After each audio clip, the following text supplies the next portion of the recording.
I wonder what you mean. And as a result of having a false sense of identity, we act in a way that is inappropriate to our natural environment. And when that inappropriate way of action is magnified by a very powerful technology, we swiftly begin to see the results of a profound discord between man and nature. As is well known, we are now in the process of destroying our environment as a result of an attempt to conquer it and master it. And we have not realized, therefore, that our environment is not something other than ourselves. In assuming that it is, we have made a great mistake and are now paying the price for it. But most people would agree with the lines of the poet who said, "I, a stranger and afraid, in a world I never made." Because we have the strong sensation that our own being inside our skin is extremely different from the world outside our skin. That while there may be intelligence inside human skins, and while there may be values and loving feelings, outside the skin is a world of mechanical process which does not give a damn about any individual and which is basically unintelligent, being gyrations of blind force. And so far as the merely biological world is concerned, gyrations of libido, which is Freud's word for blind lust. There are many people who say they don't believe that the world is like that, but under the control of a wise, just, and beneficent God. Although many people say that they believe that to be the case, very few people in fact believe that to be the case. A great many people believe that they ought to believe in God, but they don't, actually, because the idea of God as handed down in popular Christianity and Judaism and Islam has become implausible to most educated people. They would love to believe it, but they can't. And what has become the common sense of the average person is the avant-garde thinking of the 18th and 19th centuries of the West, which is the mechanical universe, and most of them have not even caught up in their common sense with the universe of modern physics, because we think about the world in Newtonian categories and not so much in the categories of quantum theory. Psychoanalysis, for example, is a Newtonian conception of our psychological mechanisms. Notice that we speak of unconscious mental mechanisms and think of the libido in the same way as Ernst Haeckel thought of the energy of the universe as blind, unconscious. Psychoanalysis is really psychohydraulics because of its analogy between psychic energy and the flow of water. In all this, the view of the 19th century is that the human psyche, the mind, the ego, the superego, the id, all this is basically a mechanical functioning. You see, the 19th century strove to take an objective attitude to nature, to be the very opposite of what we presume to call primitive animism, the point of view which sees everything as alive. of people who hold converse with animals and plants and rivers and mountains and stars. That, said the 19th century, is the pathetic fallacy, the projection of intelligent human characteristics upon unintelligent entities in nature. We withdrew that projection in the 19th century and said, let's look at everything objectively, as it is. And then we turned that attitude onto ourselves and studied human physiology and human psychology as object. And when we discovered ourselves to be objects, we decided that that was that, and the time had come for suicide. Simply because all objects, as the name implies, are, of course, objectionable. I found that phrase, which I thought I'd invented myself, in the writings of Weston La Barre, who is a great anthropologist, but definitely of the psychoanalytic school, who share this 19th century philosophy of so-called scientific naturalism. And he uses the phrase, the objectionable objective world. And so you see, when everything is deprived of subjectivity and regarded as simply a mechanism, as it were, with nobody home, then the world is seen as futile. And we are indeed preparing to destroy the planet with nuclear energy and other processes. Now, I submit that this 19th century view of the world is pure mythology, and not very good mythology at that. But that it is fundamentally based on a hallucination that we have about our own existence.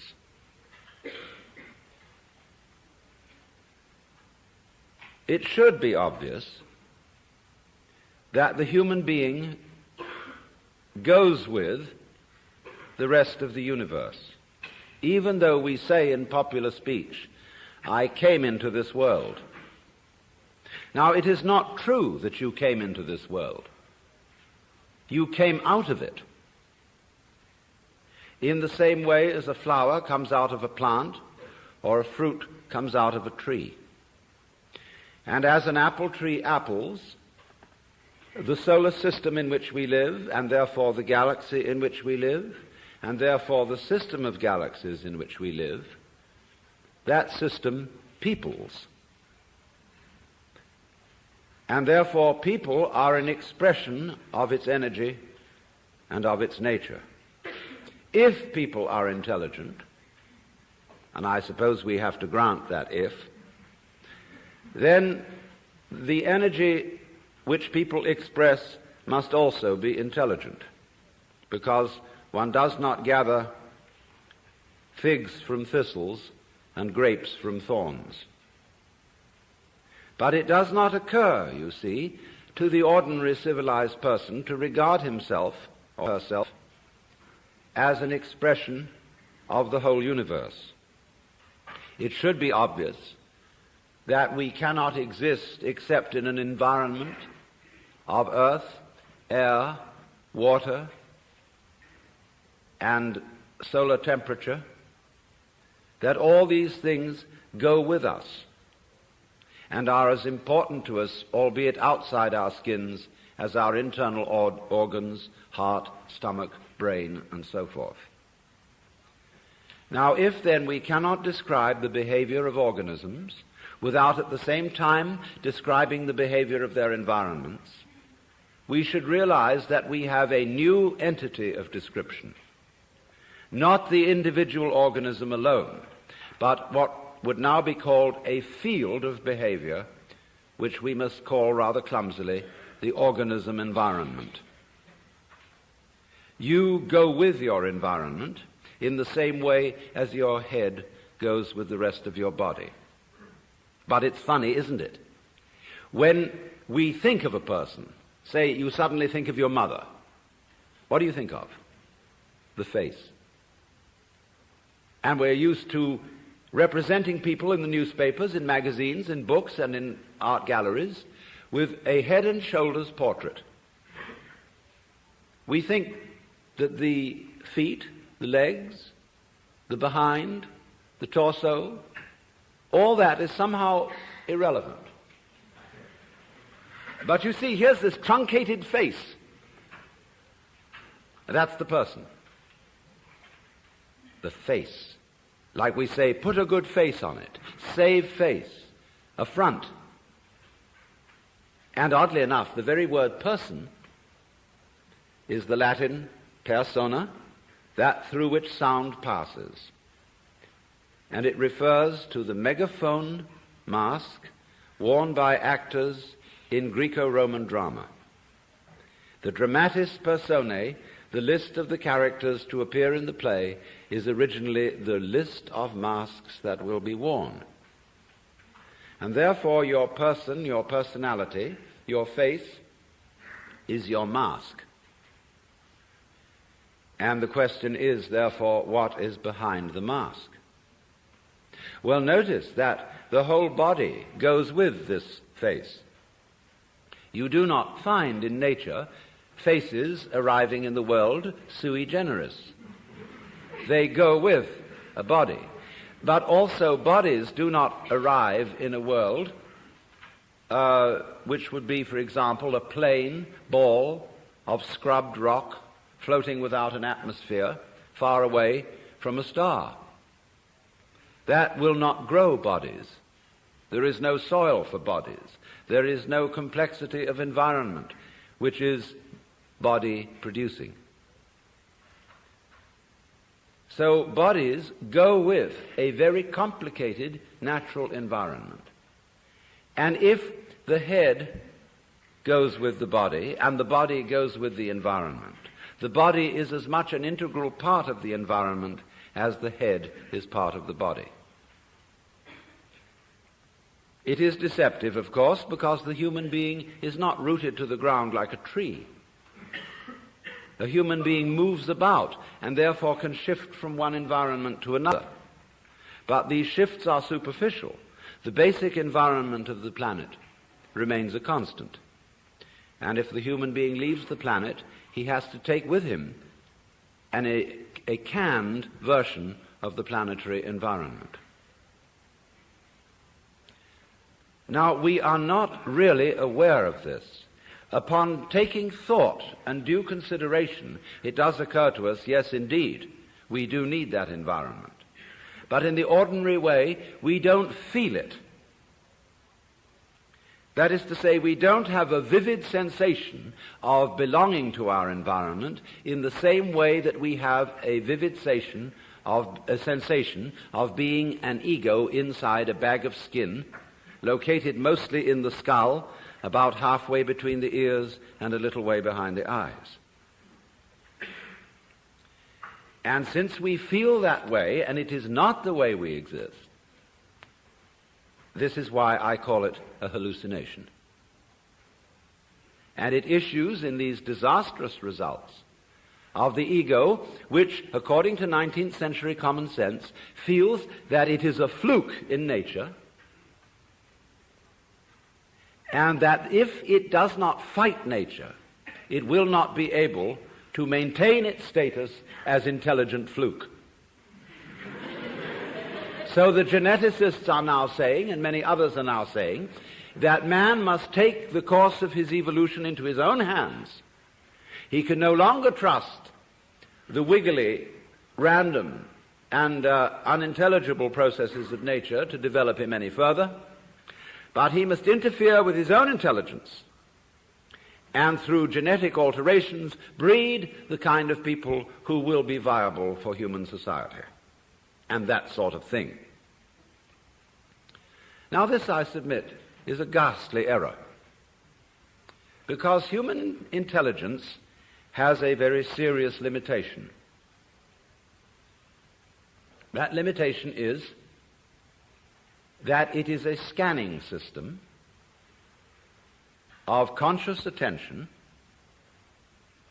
which is linear That is to say, it examines the world in lines, rather as you would pass the beam of a flashlight across a room or a spotlight. That's why our education takes so long. It takes so long because we have to scan miles of lines of print. And we regard that, you see, as basic information. Now, the universe does not come at us in lines. It comes at us in a multidimensional continuum in which everything is happening all together everywhere at once. And it comes at us much too quickly to be translated into lines of print or of other information, however fast they may be scanned. And that is our limitation so far as the intellectual life and the scientific life is concerned. The computer will greatly speed up linear scanning, but it's still linear scanning. And so long as we are stuck with that form of wisdom, we cannot deal with more than a few variables at once. Now, what do I mean by that? What is a variable? A variable is any one linear process. Let's take music. When you play a Bach fugue, and there are 4 parts to it, you have 4 variables. You have 4 moving lines, and you can take care of that with 2 hands. An organist, using 2 feet, can put in 2 more variables and have 6 going.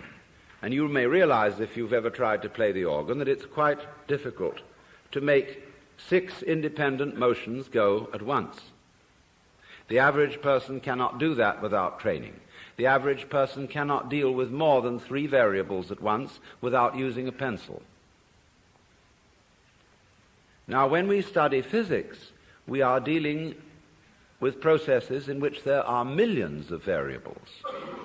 This, however, we handle by statistics, in the same way as insurance companies use actuarial tables to predict when most people will die. If the average age of death is 65, however, this prediction does not apply to any given individual. Any given individual will live to plus or minus 65 years. And the range of difference may be very wide indeed, of course. But this is all right. The 65 guess is all right when you're doing large-scale gambling. And that's the way the physicist works in predicting the behavior of nuclear wavicles. But the practical problems of human life deal with variables in the hundreds of thousands. Here, statistical methods are very poor, and thinking it out by linear consideration is impossible. With that equipment, then, we are proposing to interfere with our genes.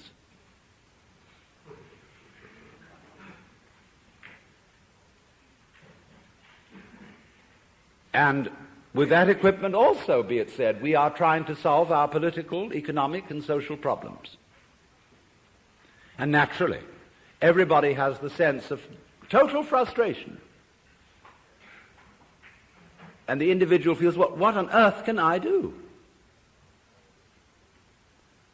We do not seem to know a way of calling upon our brains, because our brains can handle an enormous number of variables that are not accessible to the process of conscious attention. Your brain is now handling, or your total nervous system, to be more accurate, your blood chemistry, the secretions from your glands, the behavior of millions of cells. It is doing all that without thinking about it. That is to say, without translating the processes it is handling into consciously reviewed words, symbols, or numbers. Now, when I use the word thinking, I mean precisely that process, translating what is going on in nature into words, symbols, or numbers. Of course, both words and numbers are kinds of symbols. Symbols bear the same relation to the real world that money bears to wealth. You cannot quench anybody's thirst with the word water, just as you cannot eat a dollar bill and derive nutrition from it. But using symbols and using conscious intelligence, scanning, has proved very useful to us. It has given us such technology as we have. But at the same time, it has proved too much of a good thing. At the same time, we've become so fascinated with it that we confuse the world as it is with the world as it is thought about, talked about, and figured about. That is to say, with the world as it is described. And the difference between these two is vast. And when we are not aware of ourselves, except in a symbolic way, we are not related to ourselves at all. We are like people eating menus instead of dinners. And that's why we all feel psychologically frustrated. So then we get back to the question of what do we mean by I? Well, first of all, obviously, we mean our symbol of ourselves. Now, ourselves, in this case, is the whole psychophysical organism, conscious and unconscious, plus its environment. That's your real self. Your real self, in other words, is the universe as centered on your organism. That's you. You say, let me just clarify that a little for one reason. What you do is also a doing of your environment. Your behavior is its behavior as much as its behavior is your behavior. It's mutual. We could say it is transactional. You are not a puppet which your environment pushes around, nor is the environment a puppet which you push around. They go together. They act together. In the same way, for example, if I have a wheel, one side of it going down is the same as the other side of it going up. When you handle the steering wheel of a car, are you pulling it or are you pushing it? No, you're doing both, aren't you? When you pull it down this side, you are pushing it up that side. It's all one. So there's a push-pull between organism and environment. We are only rarely aware of this as when in curious alterations of consciousness, which we call mystical experience, cosmic consciousness, an individual gets the feeling that everything that is happening is his own doing, or the opposite of that feeling, that he isn't doing anything, but that all his doings, his decisions and so forth, are happenings of nature. You can feel it either way. You can describe it in these two completely opposite ways, but you're talking about the same experience. You're talking about experiencing your own activity and the activity of nature as one single process. And you can describe it as if you were omnipotent, like God, or as if it were completely deterministic and you hardly existed at all. But remember, both points of view are right. And we'll see where that gets us. But we don't feel that, do we, ordinarily? What we feel instead is an identification of ourselves with our idea of ourselves, or I would rather say with our image of ourselves. And that's the person, or the ego. You play a role. You identify with that role. I play a role. It's called Alan Watts. And I know very well that that's a big act. I can play some other roles besides Alan Watts, if necessary, but I find this one is better for making a living.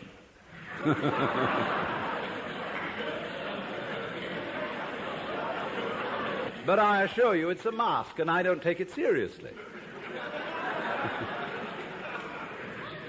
You know, the idea of my being a kind of messiah or guru or savior of the world just breaks me up.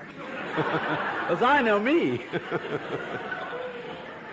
So it's very difficult to be holy in the ordinary sense.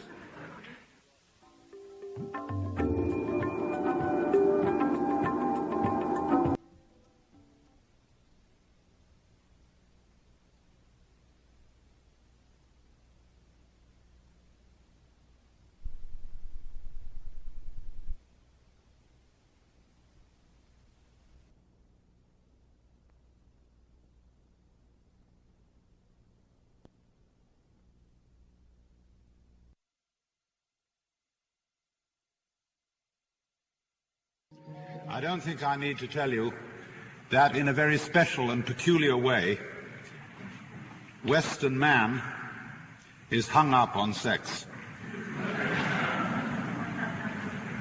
And the major reason for this is that he has a religious background quite unique among the religions of the world. I'm thinking specifically of Christianity, and in a secondary way Judaism, insofar as Judaism in Europe and the United States is strongly influenced by Christianity. But Christianity is, of all religions in the world, the one uniquely preoccupied with sex.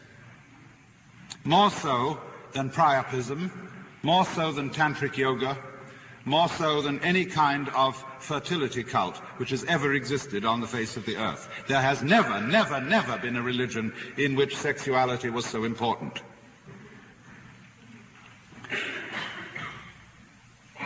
And there are certain very simple standards by which this can be judged. In popular speech, when you say of a given person that he or she is living in sin, you know very well that you do not mean that they are engaged in a business to defraud the public by the sale of badly made bread or anything of that kind. You know that they're not setting up a check forgery business. No. People who are living in sin are people who have an irregular sexual partnership. In the same way, when you say something is immoral, it pretty much means that it's something sexually irregular. I remember when I was a boy in school, we used to have a preacher.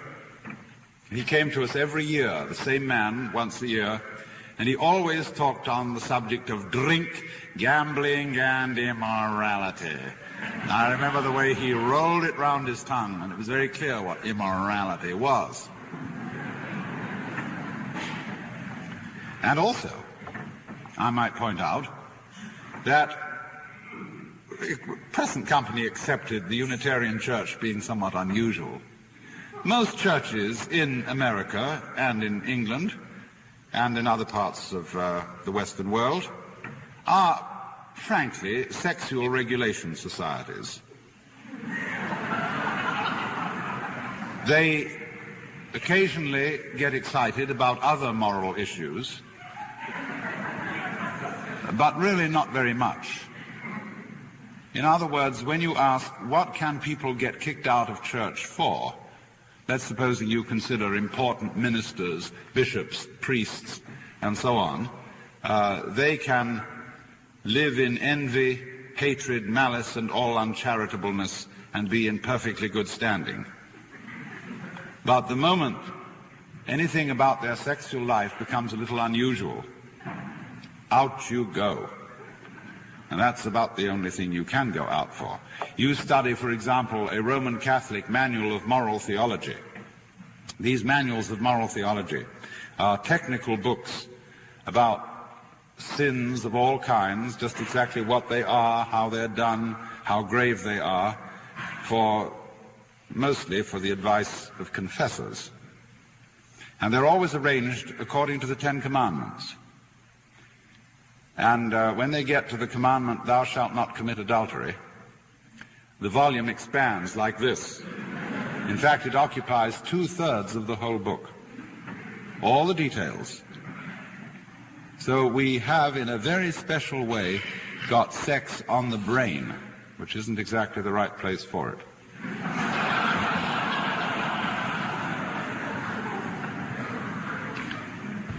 Now, this needs going into because it is not as simple as it looks. There are really two roots of the whole problem. One of them is the problem of why sexual pleasure of all pleasures, as a kind of really supreme pleasure, is singled out for religious people to be particularly afraid of. This is not only true in Christianity. I say Christianity emphasizes it in a certain way, but in Asian religions also, especially in India, there is a prevailing view that if you want to attain real heights of spirituality, the one thing you must give up is sexuality, in the ordinary sense of genital sexual relationships with man or woman, as the case may be. And this reflects in part, you see, an attitude to the physical world, because it is, after all, through sexuality that we have, along with eating, our most fundamental relationship to materiality, to nature, to the physical universe. And it is the point at which we can become most attached to the body, to the physical organism, to material life. That's one reason why it's problematic. The other reason why it's problematic is more subtle. And that is that sexuality is something which you cannot get rid of.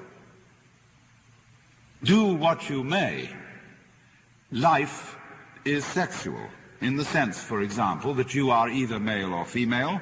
There are various other gradations, but basically they are forms of maleness and femaleness, and also that every one of you is the result of sexual intercourse. And this feature of life can be looked at in one of two ways. You can say, on the one hand, that all man's higher ideals, his spirituality and so forth, is simply repressed sexuality. Or on the other hand, you can say that human sexuality is a manifestation, a particular form or expression of what is spiritual, metaphysical, divine, or whatever you want to call it. I hold to the latter view. I don't think that religion is repressed sexuality. I think, however, that sexuality is just one of the many forms in which whatever all this is expresses itself. But you see, if this thing is something you cannot get rid of, and if you realize that indeed a way of life in which sexuality is in some way put down or repressed is nonetheless an expression of sexuality, then we come to a view of a religion in which sex is a very special taboo, which is rather unusual. It's normally said, you see, yes, that Christianity is a religion in which sex is taboo, and there's simply no getting around it. I know up-to-date ministers today think sex is all right. It's perfectly okay if you're married and you've got a mature relationship with a woman. It's all right. And they kind of damn it with faint praise. But if you read anything of Christian writings prior, shall we say, to 1850, to set a date rather arbitrarily, you will find that it's not all right. Not at all. It's tolerated, between married couples and strictly for the procreation of children. But on the whole, to do without it is best. As St. Paul put it, it's better to marry than to burn with the fire of lust and ultimately to burn in hell. But always, consistently, there is simply no getting away from it. In all the writings of the Church Fathers, from St. Paul himself right through to St. Ignatius Loyola, or any of the great relatively modern leaders of Catholic spirituality, or you can look at Calvin, you can look at great Protestants, John Knox. On the whole, sex is sin and sex is dirt. And you can say very simply that this is all bad and something very wrong, but I want to point out that there is another side to all this. There is no way of making a hedge grow like pruning it. There is no way of making sex interesting like repressing it. And as a result of all these centuries of sexual repression and associating it with dirt, the West has developed a peculiar form of eroticism. But that is an aspect of this whole problem which I don't think is really very profitable to explore. I just want to mention it in passing, that the whole attitude of anti-sexuality in the Christian tradition is not as anti as it looks. It is simply a method of making sex prurient and exciting in a kind of dirty way. And I suppose is to be recommended for people who are not feeling very frisky and need to be pepped up. The other side of the problem is much more interesting. That is to say, the first thing I mentioned, why it is that there has been a problem for human beings about pleasure. And we'll take sexual activity as a supreme pleasure, as a supreme involvement of oneself with the body and with the physical world. Why should there be a problem here? Well, the point is simply, isn't it, that the physical world is transient. It's impermanent. It falls apart. And bodies that were once strong, smooth, and lovely in youth begin to wither and become corrupt and turn at last into skeletons. And if you cling on to one of those and it suddenly turns into a skeleton in your hand, as it will if you speed up your sense of time a little, you feel cheated. And there has been for centuries a lament about this, that life is so short, that all the beauties of this world fall apart. And therefore, if you are wise, you don't set your heart on mortal beauty, but you set your heart on spiritual values that are imperishable. Even that supposed tippler and rake, Omar Khayyam, says that the worldly hope men set their hearts upon turns ashes or it prospers, and anon like snow upon the desert's dusty face, lighting a little hour or two, is gone. And so don't bet on that horse. And read any kind of spiritual literature you want to. Christian, Buddhist, Hindu, Taoist, all of them seem to emphasize the importance of detachment from the body, from the physical world, so that you won't be engulfed in the stream of impermanence. The idea being, you see, that to the degree that you identify yourself with the body and with the pleasures of the body, to that degree you are simply going to be something that is sucked away in the course of transiency. So therefore hold yourself aloof. As in, for example, the advice of many Hindus in the practice of yoga, you are advised to look upon all sensory experiences as something out there, which you simply witness.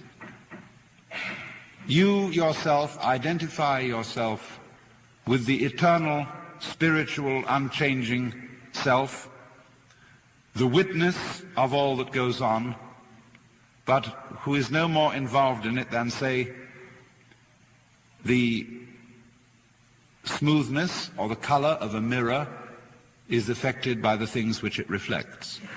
Keep your mind like a mirror, pure and clean, free from dust, free from flaws, free from stain, and just reflect everything that goes on, but don't be attached.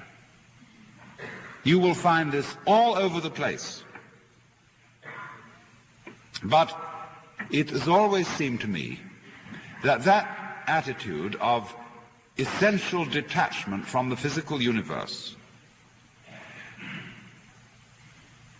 has underlying it a very serious problem.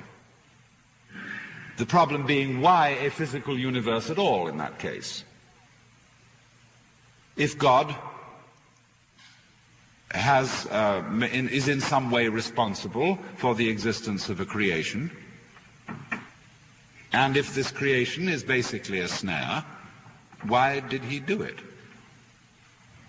And of course, according to some theologies, the physical universe is looked upon as a mistake, as a fall from the divine state, as if something went wrong in the heavenly domain and causing spirits such as we are to fall from their high estate and to become involved with animal bodies. And so there is an ancient analogy of man which runs right through to the present time, that your relationship to your body is that of a rider to a horse. St. Francis called his body brother ass. That you are a rational soul in charge of an animal body. And therefore, if you belong to the old-fashioned school, you beat it into submission. As St. Paul said, I beat my body into submission. Or if you are a Freudian, you treat your horse not with a whip, but with lumps of sugar. Kindly, but still it's your horse. Even in Freud, there is a very, very strong element of Puritanism. Read Philip Rief's book on Freud, The Mind of the Moralist, and how he shows that Freud basically thought that sex was degrading, but nevertheless something biologically unavoidable, something terribly necessary, which couldn't just be swept aside. It had to be dealt with. But there is, you see, that heritage of thinking of ourselves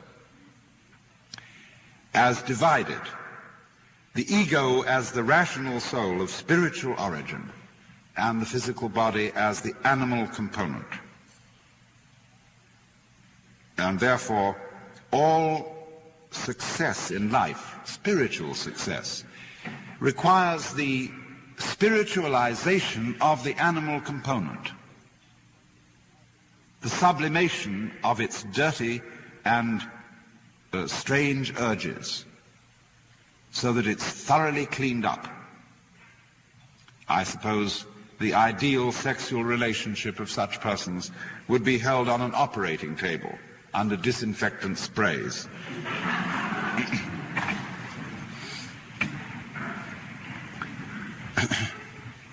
Now, it is of course true that the physical world, its beauty, and so on, is transient. We are all falling apart in some way or another, especially after you pass the peak of youth. But it's never struck me that that is something to gripe about. That the physical world is transient seems to me to be part of its splendor. I can imagine nothing more awful than, say, attaining to the age of 30 and suddenly being frozen in that age for always and always. You would become a kind of, we would all be a sort of animated waxworks. And you would discover, as a matter of fact, that people who had that physical permanence would feel like plastic. And that is, as a matter of fact, what is going to be done about us by technology in order to attain perpetual youth. All the parts of us that decay and fold up are going to be replaced by very skillfully manufactured plastic parts, so that in the end we will be entirely made of very, very sophisticated plastic. And everybody will feel like that. And everybody will be utterly bored with each other. Because the very fact, you see, that the world is always decaying and always falling away is the same thing as its vitality. Vitality is change. Life is death. It is always falling apart. And so there are certain supreme moments, you see, at which in the body we attain superb vitality. And that's the time. Make it then. That's the moment, just like when an orchestra is playing, the conductor wants to get a certain group of, say, violins to come in at a certain moment, and he's conducting, and he's got to now make it. And they all have to go right now, you see? Of course. That's the whole art of life. To do it at the right time. To do it in time, like you dance or you play in time. And so in the same way, when it comes to love, sexuality, or equally so in all the pleasures of gastronomy, timing is of the essence. And then it's happened and you've had it. But that's not something that one should look upon with regret.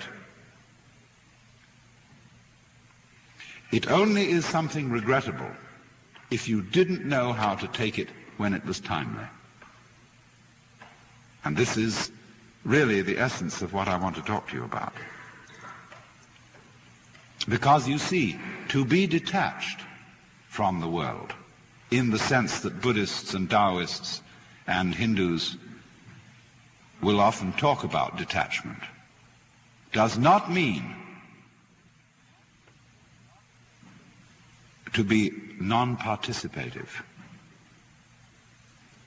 You can have a sexual life very rich and very full, and yet all the time be detached.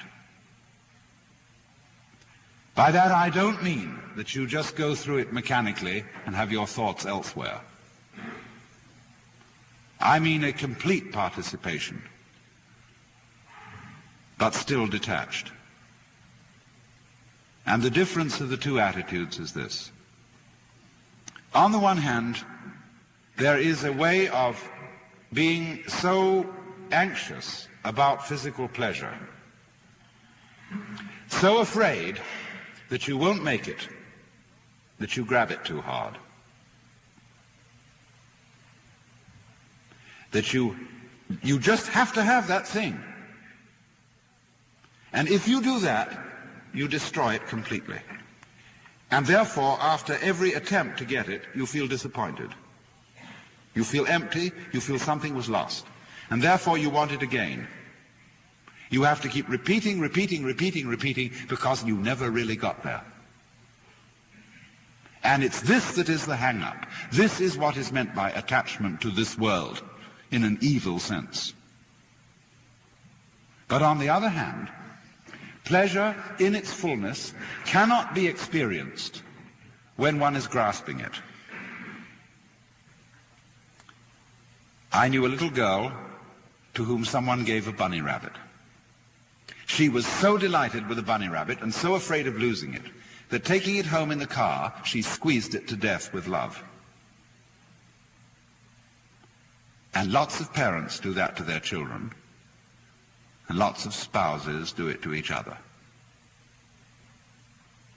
They hold on too hard, and so take the life out of this transient, beautifully fragile thing that life is. To have it, to have life, and to have its pleasure, you must at the same time let go of it. And then you can feel perfectly free to have that pleasure in the most gutsy, rollicking, earthy, lip-licking way. One's whole being taken over by a kind of undulative, convulsive ripple, which is like the very pulse of life itself. This can happen only if you let go.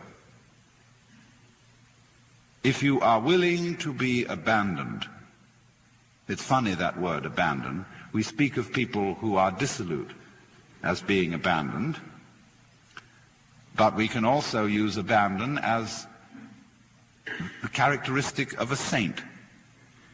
A great spiritual book by a Jesuit father is called Abandonment to the Divine Providence. There are people like that who just aren't hung up. They are the poor in spirit. That is to say, they spiritually are poor in the sense they don't cling on to any property. They don't carry burdens around. They're free. Well, just that sort of spiritual poverty, that let-go-ness, is quite essential for the enjoyment of any kind of pleasure at all, and particularly sexual pleasure. Now, when I was a boy in school, I'll go back to this because my experience may not be, I don't know how typical it would be of children brought up in the United States in a religious environment, but my experience in England was quite fascinating. About, you know, when one is baptized as a child, and you don't know anything about it, and your godfathers and godmothers are your sponsors, then there comes a time when you are about to enter into puberty, when you are confirmed, when you undertake for yourself your own baptismal vows that were made on behalf of you. And in England, confirmation into the Church of England, which is Episcopalian in this country, confirmation is preceded by instruction. And this instruction consisted very largely of lessons in church history, because the British approach to religion is peculiarly archaeological. It is based on the great past, the great Christian saints and heroes. And it's really quite interesting, because it somehow associates you and puts you in the tradition of King Arthur and the Knights of the Round Table and all that sort of thing. But the time comes when every candidate for confirmation has a private talk with the school chaplain. And obviously, in every process of initiation into mysteries, from time immemorial, there has been the passing on of a secret. And so there's a certain anticipation about this very private communication, because you would think, if you are being initiated into a religion, what the secret consists of is some marvelous information about the nature of God, or the fundamental reason for being, and so on. But not so in this case. The initiatory secret talk was a serious lecture on the evils of masturbation.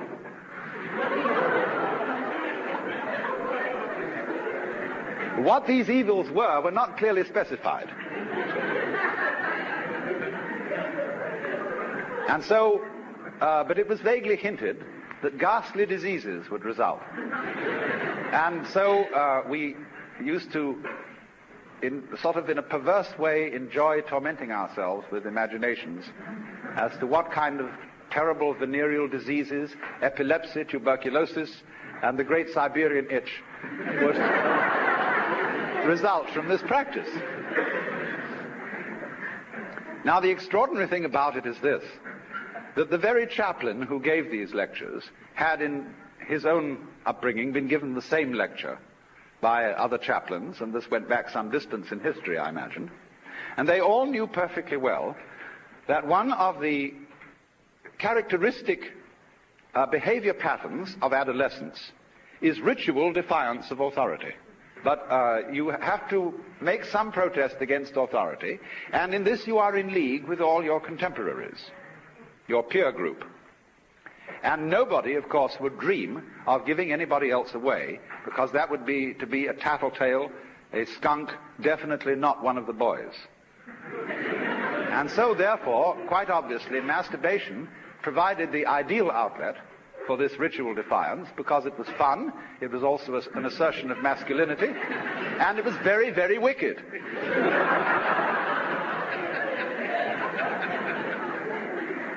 So I meditated on this some time as to why the system continued.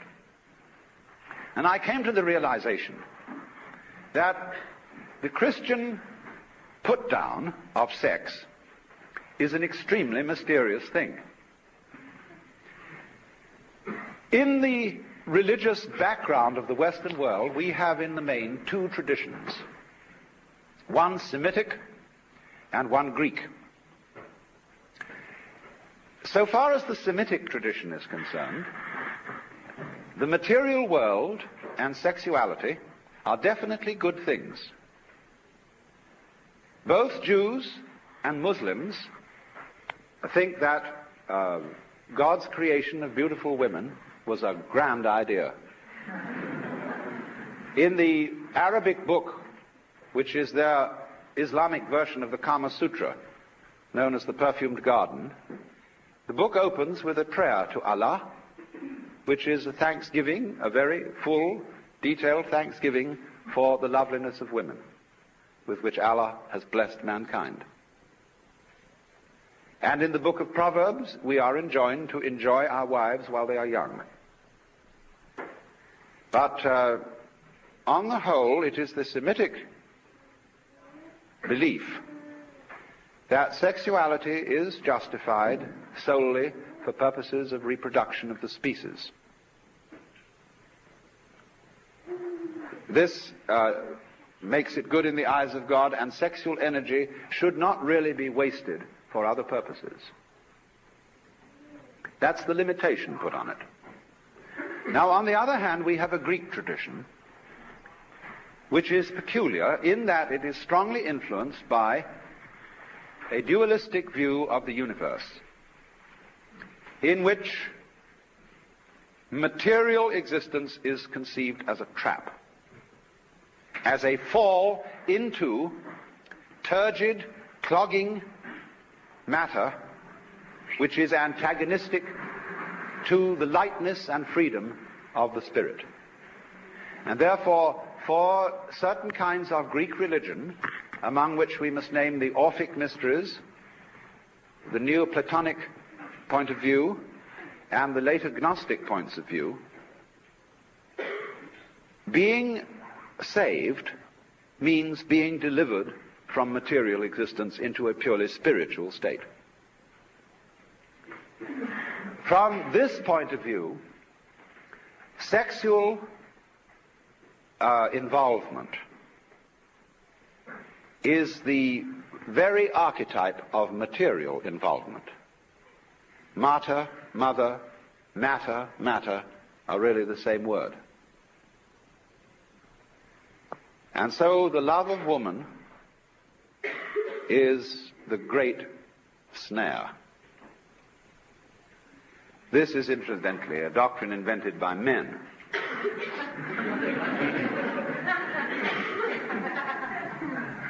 And it goes back to the words of Adam the woman that thou gavest me, she tempted me, and I did eat.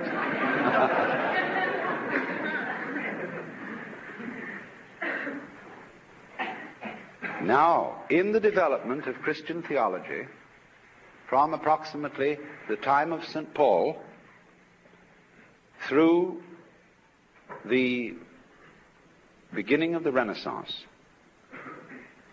it was universally held that sex was a bad thing. You should read St. Augustine on this. He said that in the Garden of Eden before the fall, reproduction took place in just the same way and with just the same lack of excitement as one excretes or passes water, and there was no shameful excitation of the sexual parts. And the whole attitude of the Church Fathers in those centuries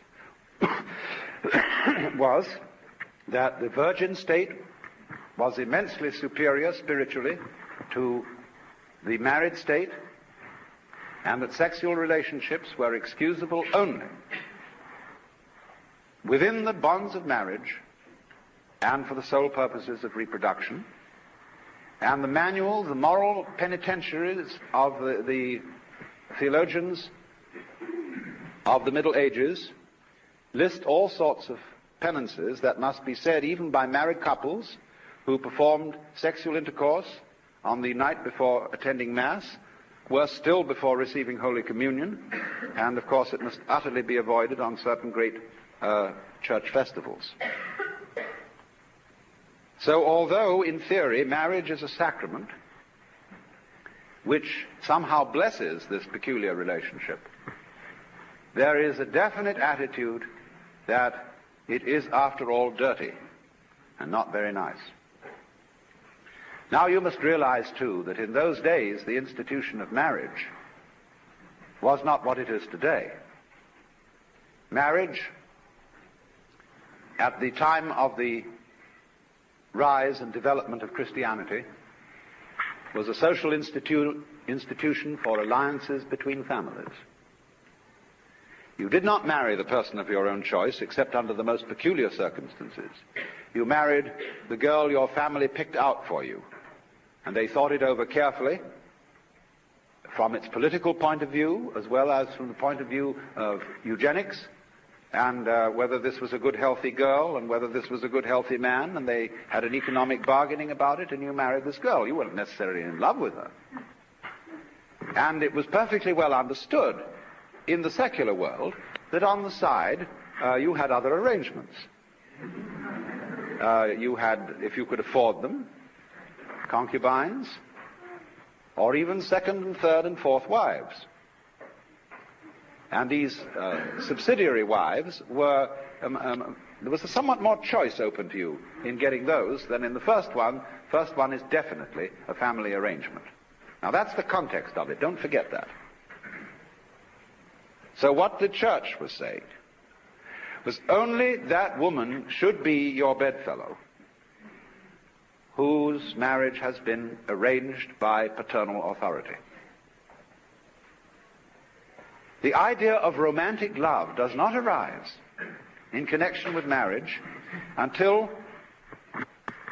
the troubadour cults of southern France, of Provence, in the late Middle Ages, when there begins to be this idea of the idealization of a woman as the inspiring goddess, almost, of the knight-errant.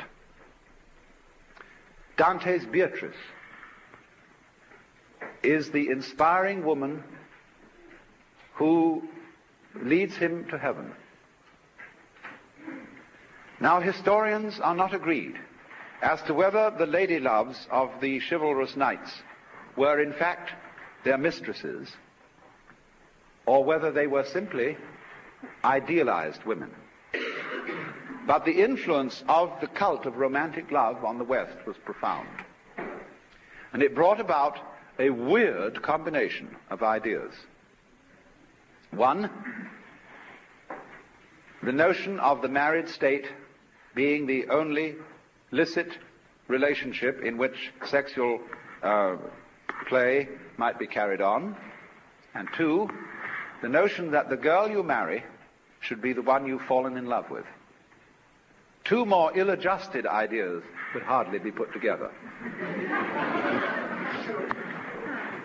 Because naturally, when you love someone very much indeed, in the enthusiasm and ardor of youth, you say things that are hardly logical or rational. You stand up before an altar and you say, "My darling, my sweetheart, my perfect pet, I adore you so much that I will live with you forever and ever until death do us part." And that's the way you feel at the time. In a rather similar mood, ancient peoples would hail their kings and say, "O king, live forever." Obviously, this was not literally meant. They were just wishing him a long life. But to live forever, no, sir. No mortal does that. So, the trouble was, you see, that when certain kinds of extravagant poetic expressions got in the hands of people like Augustine and Tertullian, who were rather influenced by Roman literalness, they wrote it into the law books. And so this amazing situation came about. But we still have not fully explored the subtlety of it. Let us consider certain periods when this attitude of prudism towards sexuality was in an ascendancy. Nearest to our times is the bourgeois revolution, you might call it, in Victorian England and the United States. We all say Victorian as an adjective to indicate Grundyism, extreme monogamy, a definite disgust for all things sexual. And yet, when we really go into the history of the Victorian period, we find that it was an extremely lascivious epoch.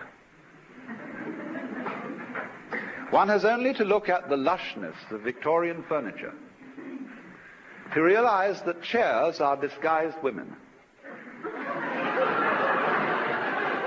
That the way even piano legs are shaped. I mean, this kind of thing is throughout Victorian art forms. And the conduct of the British aristocracy during that period beggared description.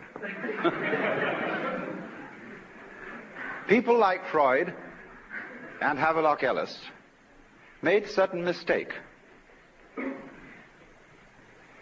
They said about the church and about religion in general that it was nothing but a form of sublimated sex. They said these people, for curious reasons, suppress sex. And therefore it becomes a very powerful force for them. You must remember, of course, that they worked on a hydraulic analogy of human psychology, that they likened it all to a river. If you dammed it up, it would burst the dam. It doesn't actually follow that human psychology is hydraulic. But this is the metaphor they used.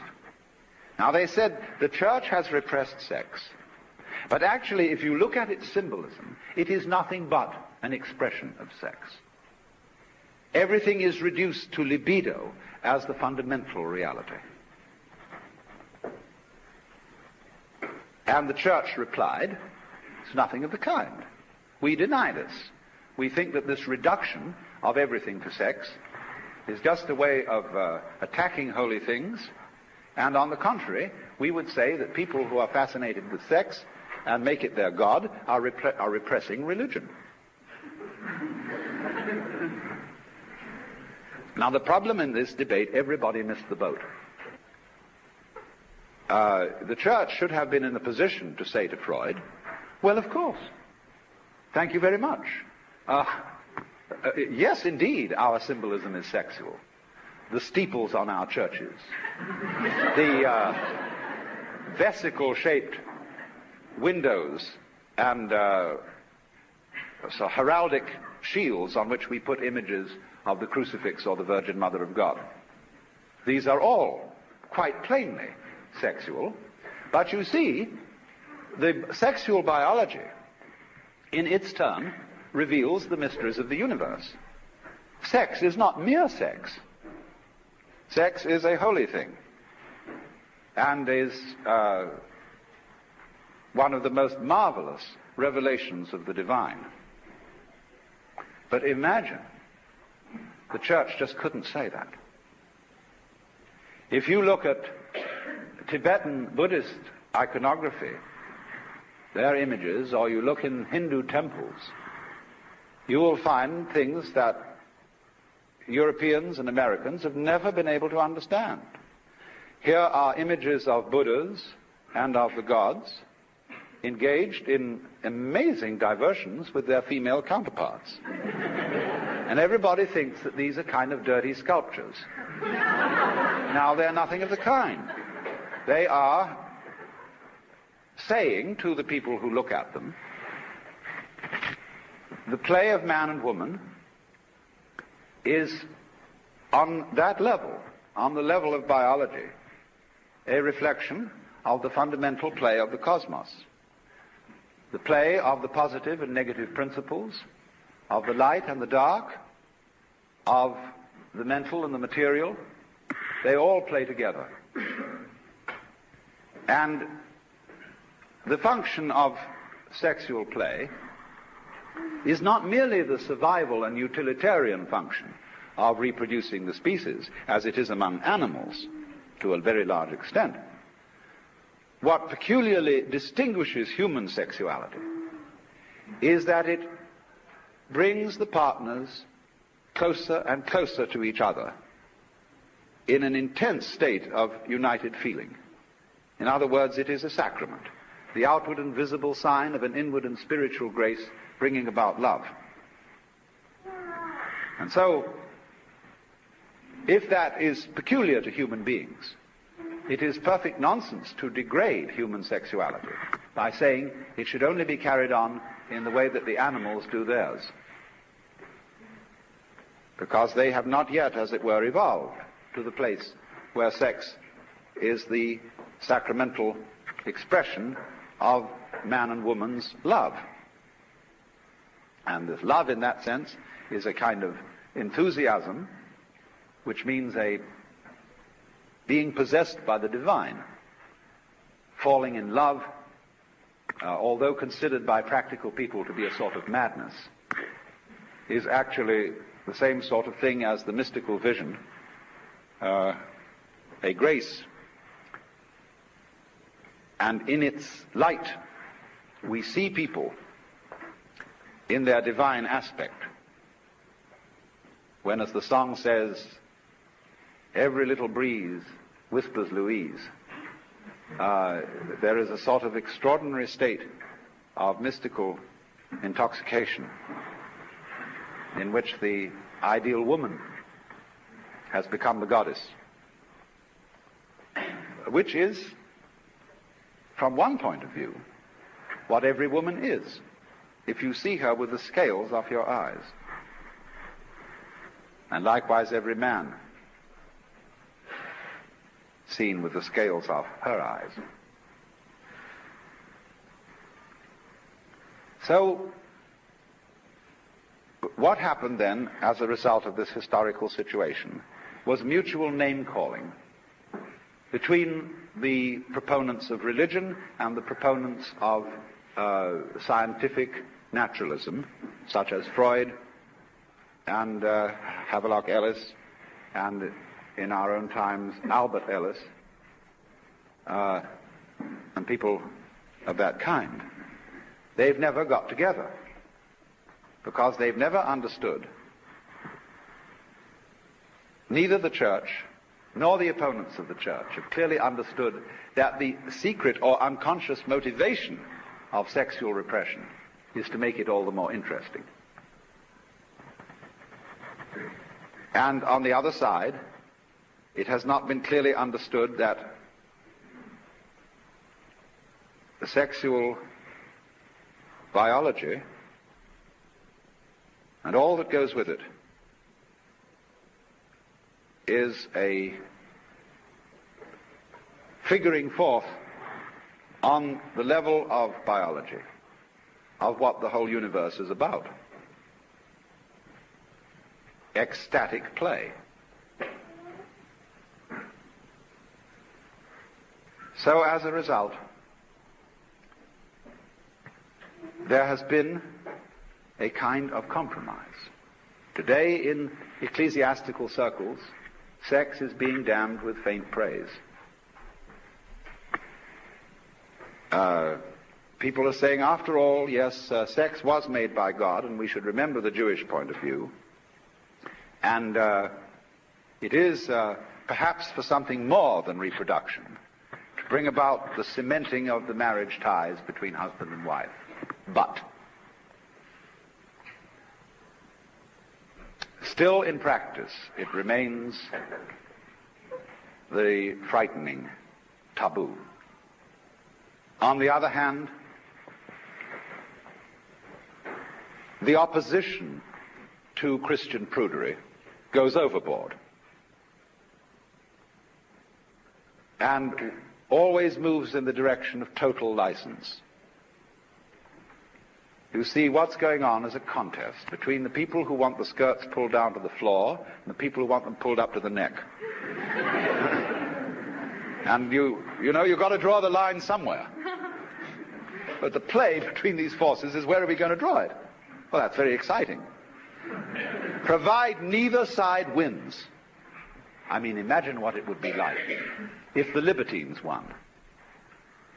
And they took over the church, so that on Wednesday evenings, the young Presbyterian group would meet for prayer through sex.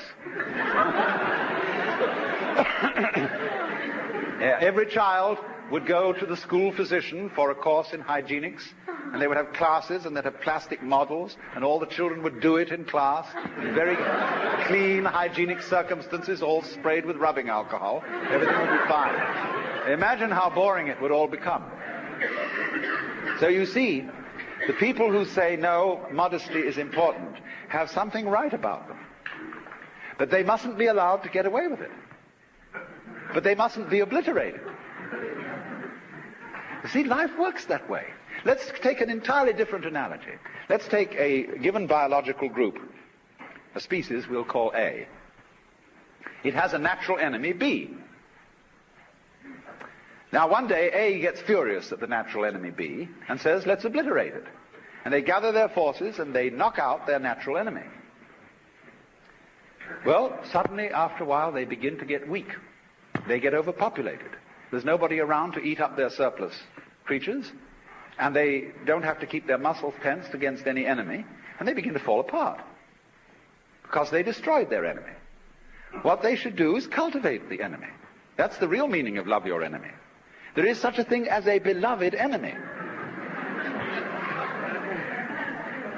And if you don't have a beloved enemy, in other words, if the flies and the spiders don't go together, there's going to be too many spiders or too many flies. And these balances keep the course of nature going. Well, it's exactly the same thing as between the libertines and the prudes. They need each other.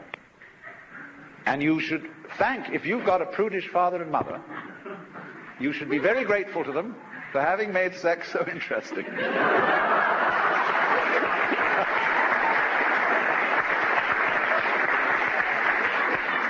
So don't defy them completely. Don't go around campus with placards bearing four-letter words. Because that's going to spoil the show. But every generation must react to the one before, you see, to keep this tension going. And it is by this tension, this play of the opposites, that we have the love that makes the world go round.